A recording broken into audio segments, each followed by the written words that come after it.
Here's your host, Alex Garrett. Well, he's back, and another edition of Alex Garrett Podcasting. By the way, great conversation with Ali Kamani of Razor Scooters. That was just so cool to hear how he's adapting to his leg surgery and recovery and getting back out there skateboarding.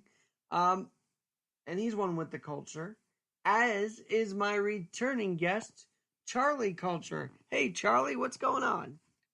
Not much, pal. Getting ready for a fantastic Memorial Day weekend. By the way, it's like a cultural icon, Memorial Day weekend. How fitting is it that it could rain? The first time everyone can feel some freedom, it might just be cold and rainy, and it's like, that wasn't what we were planning, was it? I know, rain Friday, rain Saturday, rain Sunday, rain possibly on Monday. Like, what is this? And then, in a couple weeks, you'll hear the ban Father's Day movement pipe up. I'm going to talk about that in a second, but you alerted me this week in the cultural world that, John Cena is this big tough guy. Oh boy, John Cena is bowing down like a coward to the CCP, the Chinese Communist Party. What the hell, Charlie Culture? Yeah, I honestly don't understand why he even had to give an apology. Like, it was just so uncalled for. And he is just another athlete that looks weak in the media spotlight. You know what I mean? We saw LeBron do it with the whole Daryl Morey incident like a year or two ago. It's like, I don't understand why they feel the need to address the CCP. Like, is the CCP going to come over here and, like, kidnap them and hold them prisoner in China? So I really don't understand why they feel the need to go about and do this.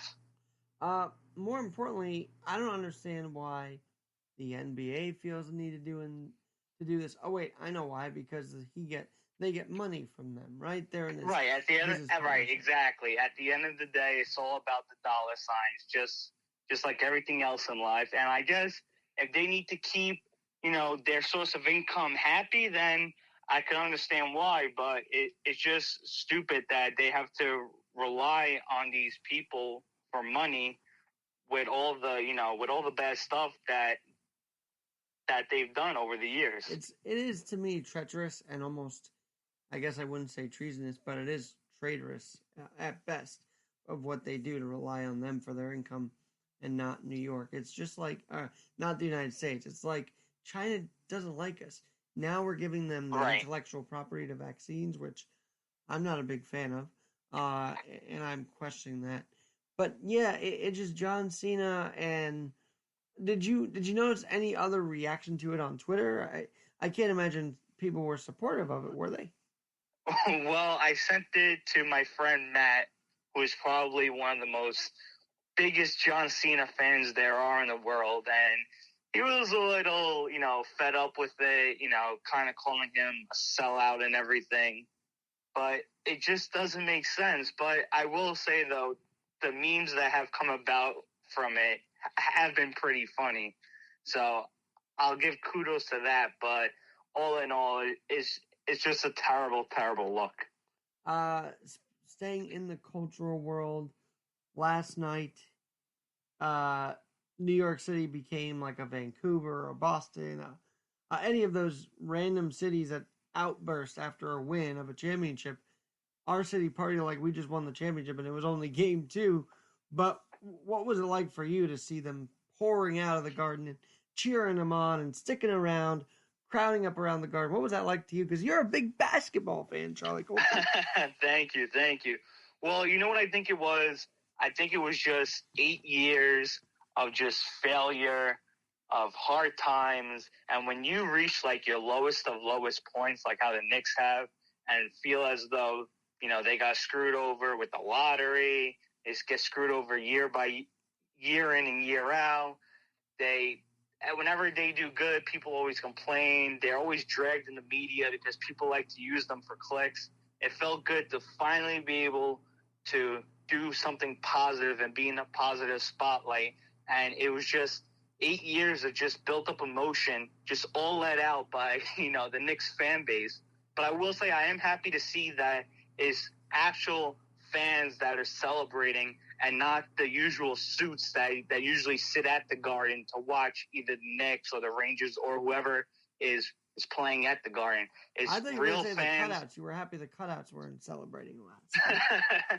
Right, exactly. It's real blue-collar New Yorkers who are there to watch their beloved Knicks, which we haven't seen the Knicks, be a top team in the East, in a while now. So it's just bringing back memories of the Carmelo era, going back to, to the 90s and everything. So it's good times right now in the Garden. Hopefully they can come out with a victory.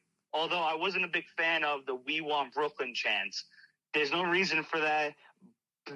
We probably won't even play Brooklyn unless we, go on a crazy run to the Eastern Conference Finals. I think we should just take it one game, one series at a time and just focus on Trae Young and the Hawks. Well, you said we. I thought I saw a picture of you at Barclays. I thought the we was Brooklyn. Never that. Just making sure. No, and if Brooklyn does go further, I wouldn't be mad at it. I think they would deserve it. I think the fact is they have gone out. You can't knock Steve Nash because he's brought all these guys on. If it was another coach, I don't know. But you got the Nash, D'Antoni, who has all these connections, and look what they've made out of this. So it's pretty fascinating to see what's gone on. And I'm very happy for Steve Nash. The guy was an outstanding player, all stand-up guy. And as a coach, he's on fire right now. Yeah, well, I mean, the Nets are the favorites to win the NBA championship. When you have three players of the caliber of a Kyrie Irving, a James Harden, and a Kevin Durant, you're automatically going to be the favorites no matter what.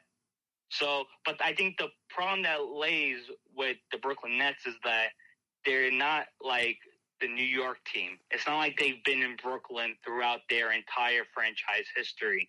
So it's not like they have the backing of everybody in New York. Yes, they went to Brooklyn. They gained more fans and everything, but they don't have that New York history. So I guess kudos to them. Do I want to see them lose? Yes, because that's the Knicks' rivals. That would be like me, cheering for the Mets or the Giants or the Rangers. Like, I just can't do that. So, well, I mean, it's a good story. It is a good story, but I do hope that they end up losing. We'll have to see. I mean, the other coin of that is they seem very fragile. Like, one fall could end one of these guys' postseason, and that's just the reality I think the Nets are facing. But besides that, I want to stay away from sports a little bit because we did a lot of that last week. And this week, I mentioned the vaccine just a little while ago. Free college to those who get vaccines. Everything is free, Charlie, if you get a vaccine, except for a seat at City Hall or in Albany. What's the deal with that? Yeah, I mean, it's starting to feel like it's like a real-life game show. It's like, come on down. You are the next contestant. If you go get the vaccine, you're going to win a free car. You're going to win a house. You're going to win $500 million for life.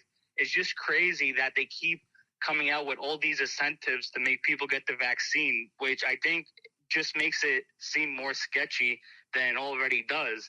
If you want to go get it, then go get it. I don't know why they have to feel as though they need to, persuade people to go get it.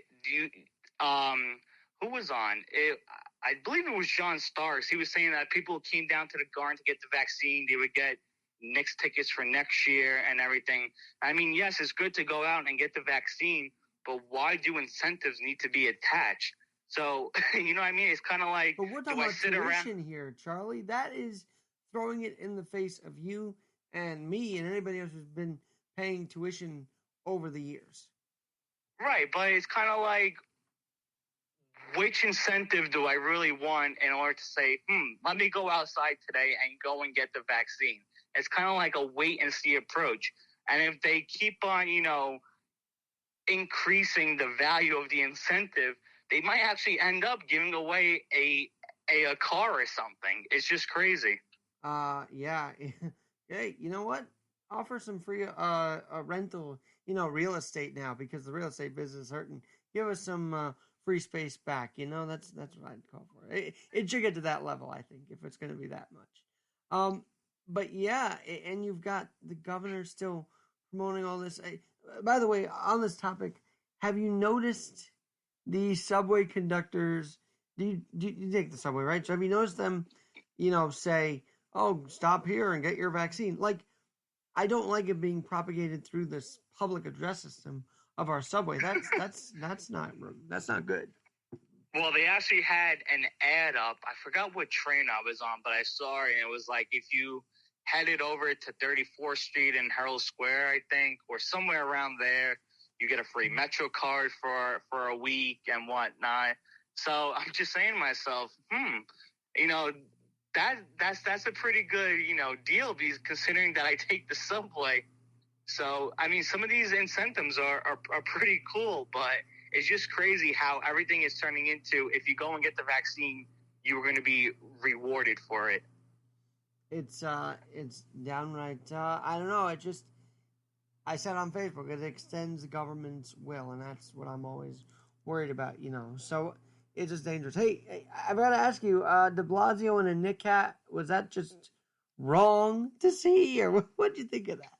Well, it was wrong of him to be in Nets gear, the week prior, and considering that he is not a real New Yorker, he's from Boston, and he lives in, I think, Red Hook or wherever the hell he lives, he kind of fits the mold of the Brooklyn Nets fan base. So stick with your Brooklyn Nets. And I didn't like how he, called out Trae Young and whatever. Like, why are you giving this Hawks team bulletin board material? And he sounded stupid saying all of these things.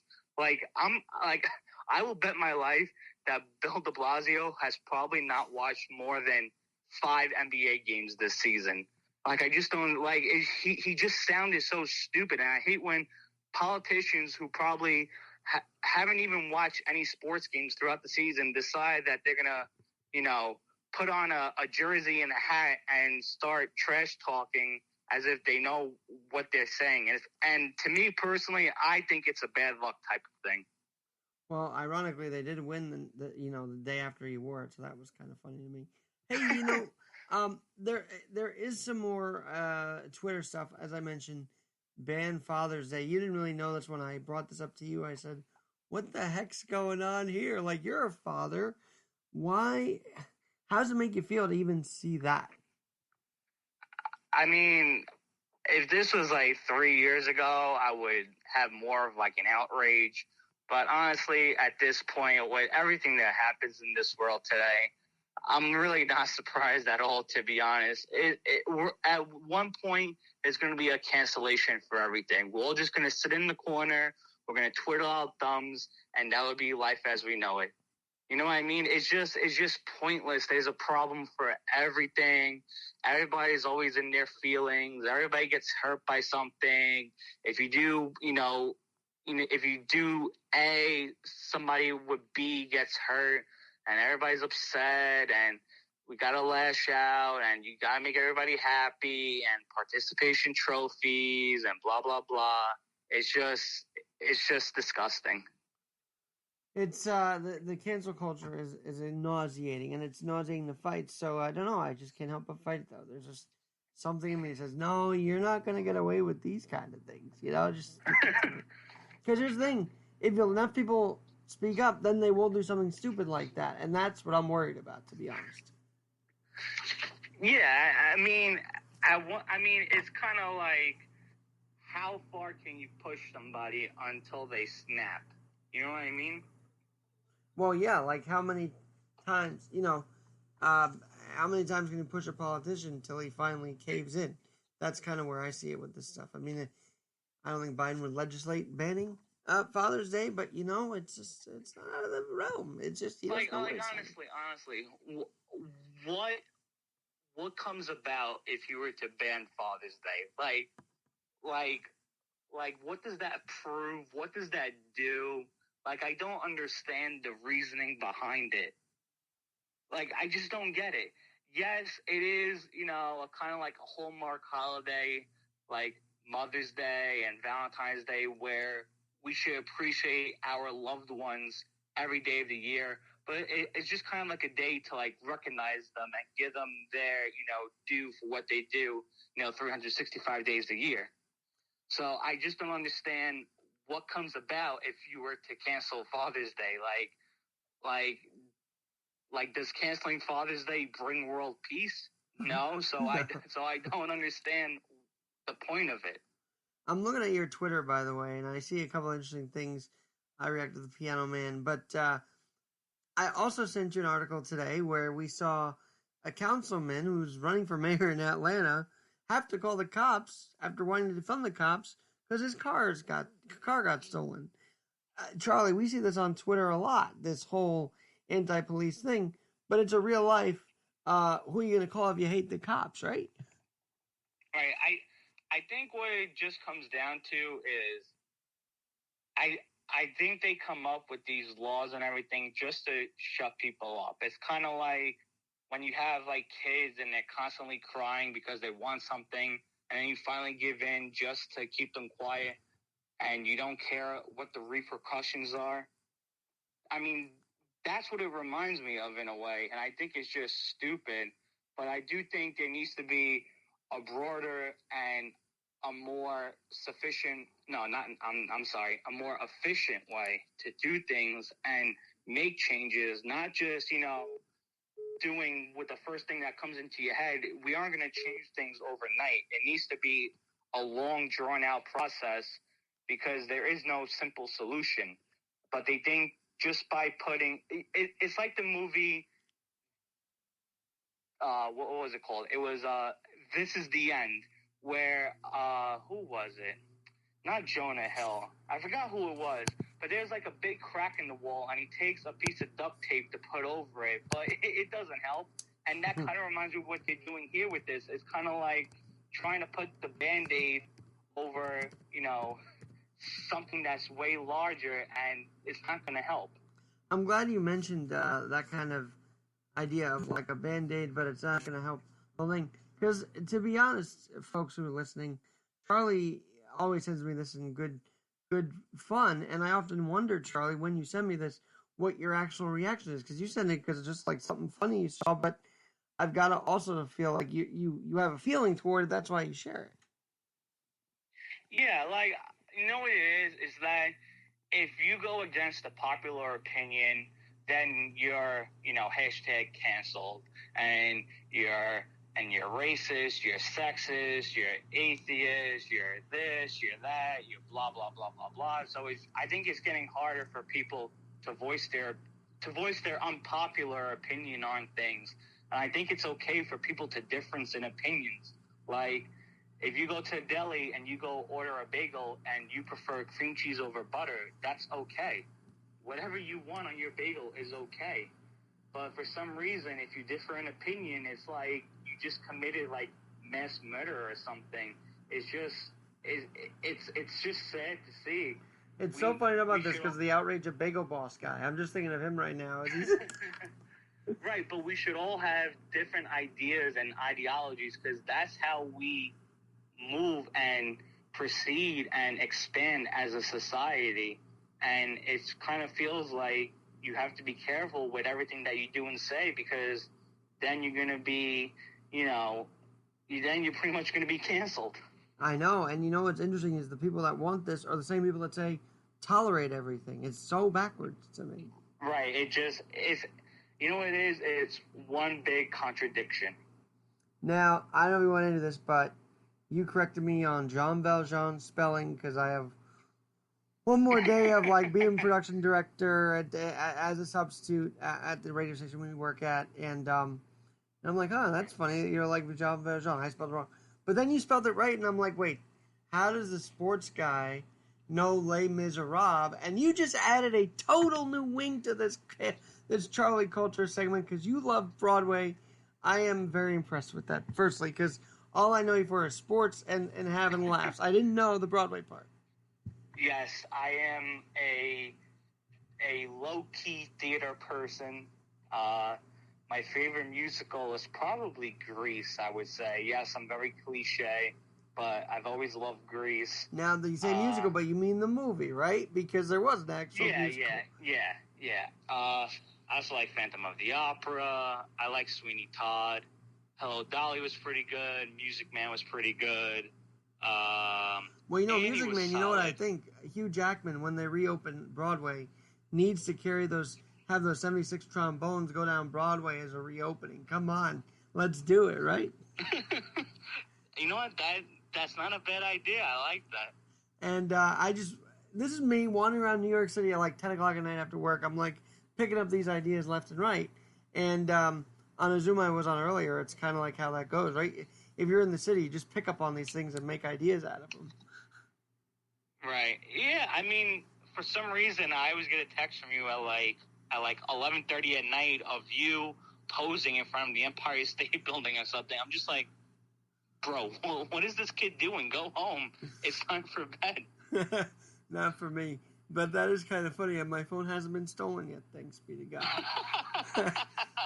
Well, you better be really careful because crime is up in the city. So I don't want somebody stealing your phone or kidnapping you or something. Well, I got 2 crutches here. I think I could handle it. But I get what you're saying, and I appreciate the concern. But back to Broadway, because this is a serious issue. A lot of actors have been out of work. I don't know if you know the acting community or not, but a lot of them are out of work, and a lot of them just are struggling. And here's another thing where I feel the politicians just don't understand the culture of the culture, meaning they don't understand the effects they've had on the actors or the crew, any of them. They just do what they want to do.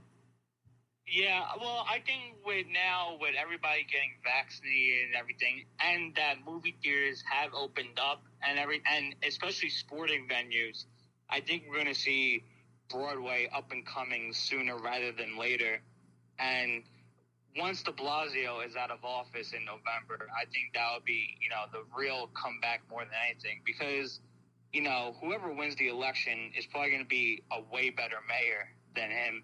And they will understand, what this city needs to get back to what it was pre-COVID. And you can even make the case to say even pre-de Blasio. Well, it's funny you mention that because here in New York City, the culture is picking up on the election. If you've been in this, the mayoral election in New York back in 2013 wasn't really followed in July of 13. It just was not. But since everybody's starting to declare, they've had the debates, there's been more of a attachment to this race. Have you noticed that? Well, I think that's just more because the city has turned to absolute doo-doo, to keep it clean. And the mayor is just one big walking joke. So I think people are just tired of seeing what the city has become is basically what it was pre-Rudy Giuliani. So I think people are just sick and tired of living through this once again, especially the older generation, and they just want change and everything. It just sucks that now, you can't even ride the subway without fearing for your life of getting slashed or something. You know what I mean? I do. Charlie, let's talk about this because we've got a quote-unquote millennial in here. We've got Andrew Yang. And he may appeal to a certain sector, but not the whole city is going to buy into him. Yeah, you know what Yang is? I understand what he's trying to do. He's trying to fit in, but he's like when you were in elementary school and you had that out-of-town kid come and they tried to fit in, even though you knew they were from out of town and out of the city, but they didn't really, fit in and they were a little awkward. That's what Andrew Yang reminds me of. You know what I mean? So, I mean... Because I never knew he was from the city. I always thought he was I didn't even know he was from the city until he declared. I'm like, wait, what? Yeah. You know what it is? It's his heart's in the right place in a way. I don't know. I mean, I guess. But he just looks kind of stupid with what he's doing. There was a video on Twitter the other day of him at a park and he took a jump shot and it just looked it was just so bad. And it's why are you doing this and why are you taking the shot if you look so awkward doing it? That's not going to win you votes or anything. You're telling me 70-something-year-old Bernie Sanders is a better shot than Andrew Yang. Is that what you're telling me? Right, but what I'm saying is if you know it's going to make you look bad, why even go and do it? Why are you bringing a negative spotlight to what you're doing? I'm not going to go sing on Broadway if I was running for mayor because I can't sing to save my life. So I'm not going to make myself look bad. You know what I mean? It's like, I feel like his campaign and the people that are, supporting him and whatnot, and people that are backing him are just giving him bad political advice. Well, and you could be right on that. I mean, it's amazing to me how after the shooting in Times Square, most of those candidates are not fond of the police. I mean, I know Eric Adams was a cop, and I think that boosts him in the ranking here. But the idea that all of them want the police again is a farce. And I don't know. I just thought Andrew Yang came off as the fakest, saying, "How dare you?" Saying we need to refund the police. Well, where were you months ago? Right. I mean, listen. It just sucks that we even have to talk about shootings on a consistent basis and everything. And yes, there are instances where cops are in the wrong, and you have your bad cops out there, without a doubt, who make the other good ones look bad. But at the end of the day, you still need police. You still need policing. There are a lot of bad people out there in the world, and we see it time and time again. So, I mean, we have to stop flip-flopping no matter what your party wants, and this has to be a bipartisan effort. And I think the candidate who's going to win needs to show that and come forward with it and turn this city back around. All right, my $1 million question to you is this. Are we so attached to this race because, let's be honest, New Yorkers are thirsting for a culture change? Yeah, without a doubt. Like I just said, the city has gone down the tubes, and with de Blasio in office for, 8 years or whatever, it's time for something new. It's time for something refreshing. It's kind of like in sports where, you have a coach and you get to the playoffs, but you just can't get over the hump and you keep on losing, and then you end up firing him to bring in a new voice and something. That's kind of like what New York City needs right now. They need a change desperately. Like, this city is probably the worst that we've seen it in like 2 or 3 decades. So I think that's why we're so attached, because finally there's a light at the end of the tunnel. And not only just in the race, I mean, there's a light in general that we haven't seen in quite a while. Hey, I was just thinking, because you talk about sports and changing and everything. Your boy Lou Lamoriello, I wish he was a New York City resident. He would change the city in heartbeat. Yeah, I mean, Sweet Lou would probably go out and acquire, the right mayor and acquire the right police commissioner to really run this city and get it back on track. And you know what I like about him is that he has like a no-nonsense type of policy, and I think that's what we need. I think we need to put the bad guys in their place and fault them for their mistakes. Yeah, it's, and Joe Borelli said on Twitter that this bail reform, we're going to see full effect of it now, with everybody's opening up again, going out there, and the criminals are out there too. So it's all a perfect storm. That's going to be a mess.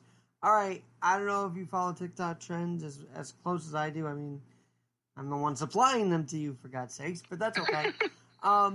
But Olivia Rodrigo, she's worth mentioning because she just found herself in the spotlight with Good For You. And to me, it feels like all this generation is finding their emo again. I don't know if you've seen a lot of these videos, but this song seems to be permeating in both minds of the male and the female. And I think, boy, if both genders could be unified with this song, we could finally beat the UFOs. You know what I mean? Listen. But anyway, whatever people like, God bless you. I don't care. You know what I mean? It's like, why do we care about what people like and what people do? If you want to go and you want to like, your email. You want to go and like your emo stuff and your metal and your rock. I don't care. It doesn't affect my life at all. If that makes you happy, then go for it. God bless you. Go like it. Go jam out. Go do your thing. I don't care. You know what I mean? It's like we got to stop faulting people and I'm not bullying them for trend. Just liking stuff and being themselves. It's just like, a great trend, you know what I mean? I love the trend itself. I don't know if you've seen a lot of videos, but it seems to be bringing everybody together in a time where we need it. Right, but you know what it is? It's allowing people to express themselves. Go out and be you. I don't understand why people hate on other people so much. You know what I mean? It's like you go out and you do your thing. I don't care. Like it doesn't have an effect on your life.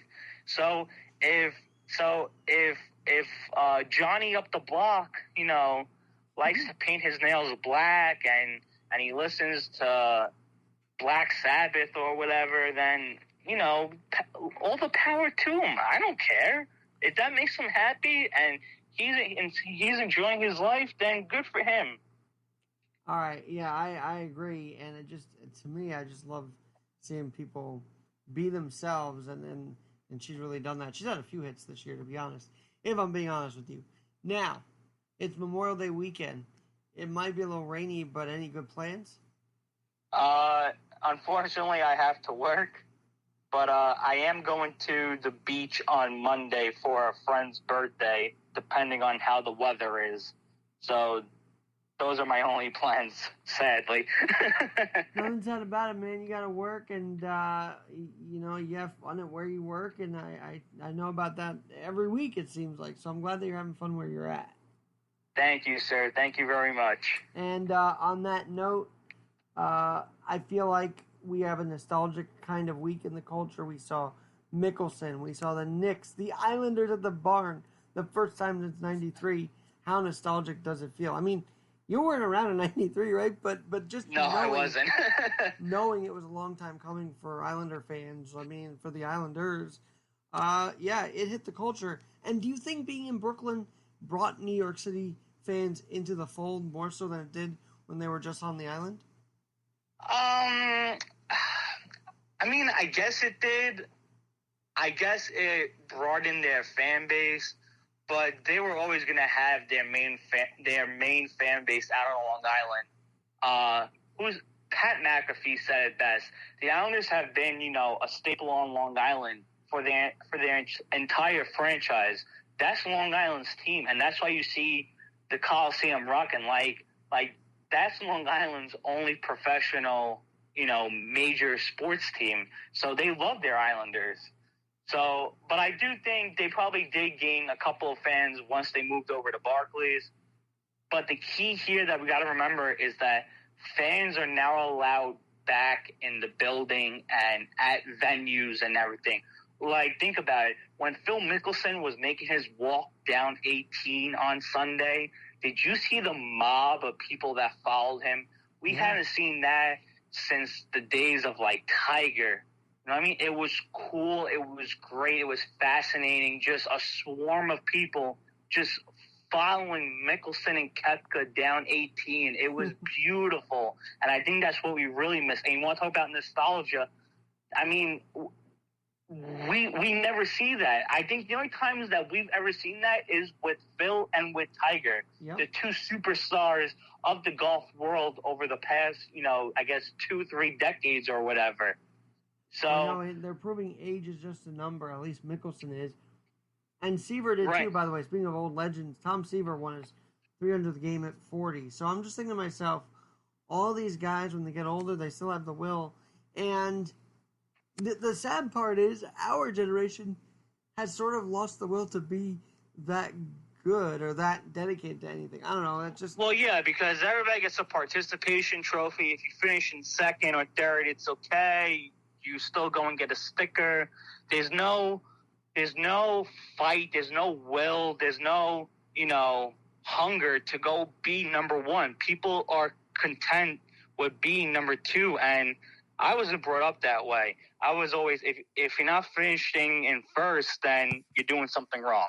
If you ain't first, you're last, as it goes in Ricky Bobby. Right. So if you're not, it's either first or go home. You know what I mean? You always want to win no matter what, but people just don't have that drive anymore. Not everybody, but at least John Tavares does. I saw him practicing on the ice. Yes, thank God, to be honest. That was a scary hit. To see him playing tonight. I mean, I don't think he played, but to be practicing at least was good to see. Because, there have been incidents on that ice that some are worried for their life, and it's amazing. It's thank God he survived that, Yeah, it was really scary. Look at that in Canada. While I have a minute with you, finally, an original six rivalry reignited at between Montreal and Toronto. That's not been anything for years now. Right, but the thing that sucks is that there are no fans in the stands to enjoy it. Thanks, Tito. Right? I mean, come on. I know. So it kind of takes away from it, and I think you really notice that the fans aren't there when you compare it to other series like Islanders Pittsburgh, Carolina Nashville, the Florida series. You really notice that there aren't fans in the stands, and it really takes away from it. Well, you know what we gotta do? We gotta do a remote someplace from like a bar during. No, I'm serious because I want to get out there. I'm just thinking a Trax bar during a Knicks game because they're back. They're across the street from the Garden now. I don't even know what that is, but there's a bar underneath the Garden, and it's a nice little place. But they moved across the street during the pandemic, and I'm like, I hope people go there. I hope they support their locals this postseason. What a perfect time, right, to rebirth our small business. Yeah, right. So, yeah, Charlie Coulter, thanks for weighing in on everything under the sun tonight. I really believe, one last note, that the Yanks and Mets were meant to have rainouts last night so we could focus on the big games at hand, right? No, you're right. And, well, they split today, but so be it. All right, Charlie, thanks so much, man. And what's your eye on now moving forward for the next week? Well, I have to watch my Islanders. They moved on. They're playing the Bruins. The Yankees also play Boston next weekend, so it's really, screw Boston for the next week and a half. And, of course, the Knicks, they're tied up in the series. I hope they're able to pull it out. I do think it's going to go 7, but they really need Julius and RJ and everyone to really get back on track. So it's going to be basketball because I remembered the question I want to ask you. Banning of fans now after the incidents with the popcorn and then other stuff going on in our arenas. It's the first time I remember fans being banned from going to a playoff series. Have you remembered this? Yeah, I don't know what's gotten into NBA fans. Like, what is the reasoning behind throwing popcorn and spitting? And you know what? I just don't understand it. Yes, sit there, chant, say, Trey is balding and everything, but why are you spitting on him? Like, what's wrong with you? Like, where are your manners? I just don't understand it. I think part of the reason why last night was so crowded outside the Garden, and part of the reason why people are acting up, is because we've been inside for a year. Right. I understand that, but that doesn't mean to go spit on someone. And more We're still in a pandemic. You're also hitting home something I had mentioned, which is these guys should be grateful that these players played their heart outs during a pandemic. That should raise the gratitude level, Yeah. And exactly. I'm honestly happy for Trey because that kid was such a stud in Oklahoma. We all know it can be tough to adapt, and there goes adapting to the NBA. But he's not just done it with flying colors too. Yeah, Trey was a phenomenal talent out in Stillwater. No, I'm sorry, not Stillwater. Oh, excuse me. Out in Norman, Oklahoma. And I'm glad to see that he's carried his game over to the professionals. And he kind of went under the radar because, honestly, who are the Hawks, right? I think that's kind of why his rise is so interesting right now. That is true. Playing in a semi-smaller market. But Trae Young's a phenomenal player, and that kid can shoot the ball, I'll tell you. Well, he did the other night, and I think for the Knicks, they have to come out of it at least winning 1. I can't see them winning 2 down in Atlanta, but they could surprise us. Look, the Yanks went down there. I mean, it's a different sport, but yeah. All they have to do is steal 1 in Atlanta and then just take care of business at home, and they win the series. That's all. Sort of like the Islanders did, right? They really did take that one away in Pittsburgh, and then they came back and finished the job. Exactly. And if they had won, if whoever won that game going to double overtime was going to win the next game, it just had that momentum, didn't it? It really did feel like it, and I think the Islanders winning Game 5 in overtime kind of deflated the Penguins, and then in Game 6, when the Islanders fought back and tied it 3 different times, I think it just took the wind out of their sails. Yeah. Yep. And then that one pass, and it was a great heads-up play and goal. So, incredible stuff. All right, Charlie, one last thing. Since it's clear we can't always rely on leadership, how can we New Yorkers change the culture, for one another here? I think we just have to let people be who they are. Understand that if they have a difference in opinion, it's okay. The world's not going to end. We don't all have to agree on the same thing. There are people in my family, we haven't always agreed on stuff, but we still live with each other. We're always going to fight. Once you spend a certain amount of time with somebody, you're going to end up fighting because that's just who we are. So if you have a difference of opinion, it's okay. You don't have to go and kill the other person. It's fine. So I think by understanding each other and, saying that it's to have an open dialogue. That's what I want to say. It's okay to have an open dialogue and disagree. It's okay if you're never going to agree on something. People are always going to stand their ground. If I tell you A, B, C, and you tell me D, E, F, and we could argue here for, 3 weeks, and we're still going to believe our points, then it's okay. You can move on and still be friends. You know what I mean? Absolutely, and that's what we need to. We need to hit home, and I'm just thinking, you're bringing up all these thoughts as you talk, because now I'm thinking our Jewish friends at home are being attacked right now, and that's not right. And I want to see them be supported, not right. ignored. And I think that goes to the respecting each other road you're going down here. So it's worth mentioning that they've been pretty much ignored in the city, and they need to be supported right now. So I just want to make that comment. One last thing, Charlie. 8 years ago, you didn't know me, I didn't know you, but the seed was planted for us to get to know each other, because that's where I met Curtis Sliwa. He introduced me to 970 and Frank Morano, and the rest is history. And 8 years later, I'm proud to say I've talked to Charlie Culture. How about that? Thank you as always. Funny how life goes, but it's God's plan, and I'm so glad. Everything, listen, everything is meant to be. Everything happens for a reason. I definitely believe that without a doubt. And in the words of Bialystok and Bloom, with regards to this segment, we can do it every week. I know we can. We could. All right, I'm Alex Garrett, where we're always adapting. Thanks again, Charlie Culture, and we'll talk to you soon.